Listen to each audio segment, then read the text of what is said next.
Alright, here's 10 stores from the 90s for a bit of nostalgia.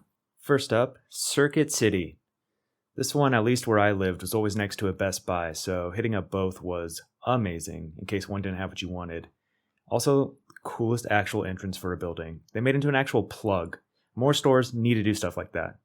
Next up, Radio Shack. Okay, this one is probably the most likely to be known by even the younger generations, at least in name.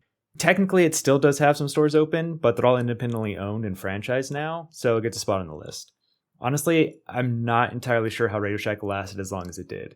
It may be just because I was a kid and never really needed to go inside one, but I swear even when I got to high school and college, I maybe went into Radio Shack one single time to get some blank CDs. Gods, I feel old even saying that. Next up is, I don't think I even knew what this store stood for until they closed down. It stands for For-Your Entertainment, and I'm honestly still not sure whether it's FI or FYE. We always said FYE, but I think it may be FI. Anyways, I spent countless hours in the store looking at CDs that my parents would never let me listen to. This store was hope for me, of a life that could be, and the friends I would make if only I could purchase 50 Cent's first album.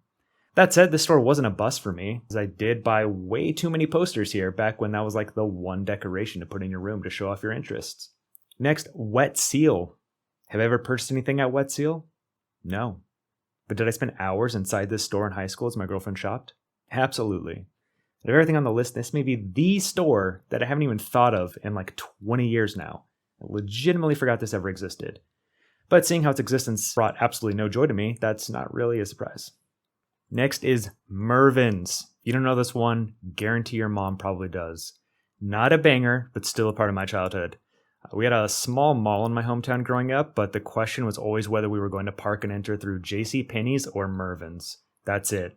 It wouldn't surprise me to find out that my mom purchased 40% of my wardrobe at this store growing up.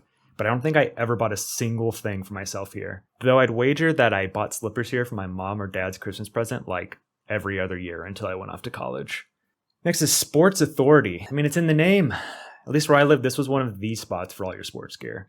We had a Big Five as well, which I think is maybe still around, but that was nothing to the almighty Sports Authority. Walking into one of these bad boys when you're 10 years old, searching for your next baseball bat and cleats legitimately felt like Christmas. Next is KB Toys. Now this is a store I spent a lot of time in. Our mall was tiny and sucked for the most part, but had a few good stores for kids, and this was one of them. And it was right across from a video game store, and I would just ping pong back and forth between these two, eyes unblinking, just wishing I could find $20 on the ground and feel like a king. That was the dream. One of my core memories is when those toys came out where the dog would like bark and then do a backflip, and it was in this like small circular display outside the store. I thought that was the coolest thing ever in the height of technology that would never be beaten. What an idiot. Borders. Barnes & Noble may have acquired Borders almost 15 years ago now, but they could never give me the feeling that Borders did. Not sure I can even say why that is, but as a kid that read a ton, Borders brought me just as much excitement as KB Toys did. Mostly because I knew I had a way better chance of my parents buying me something from this store than anywhere else in the mall. Blockbuster. Obviously had to be on the list. Obviously is my favorite place on the list, by far. Going to Blockbuster as a kid was the best way you could start a weekend. Not to mention, if that start to the weekend was going with some friends and renting some games or movies for a sleepover, nothing beat that. I remember they would sometimes have a rent one, get one free promotion, and that was really the best it could get, especially if you had a sibling like I did. When you're only allowed to rent one game, my parents would make me pick something that me and my sister could both play and enjoy. But rent one, get one free, that means I'm picking a game all on my own. It also meant that my mom would be sitting in the car for upwards of an hour as I would go down every aisle 5 or so times, narrow it down to a few games, doubt my decisions, read the boxes over and over and over, until finally making a choice. And lastly, Hollywood Video. Blockbuster's competition and always second best, but still well worth the trip.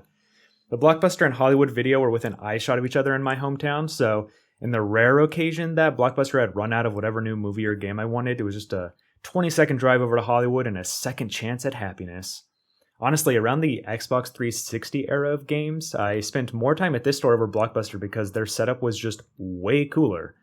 The entire game section was basically in its own attached room with its own entrance, and it felt like GameStop before we actually had a GameStop. Hollywood was great and deserves way more respect, just saying. All right, and that's it for the list. Also, let me know in the comments, which of these stores did you forget about? Or, if it wasn't on the list, tell me the store from your childhood that gives you a whole bunch of nostalgia. Thanks for watching.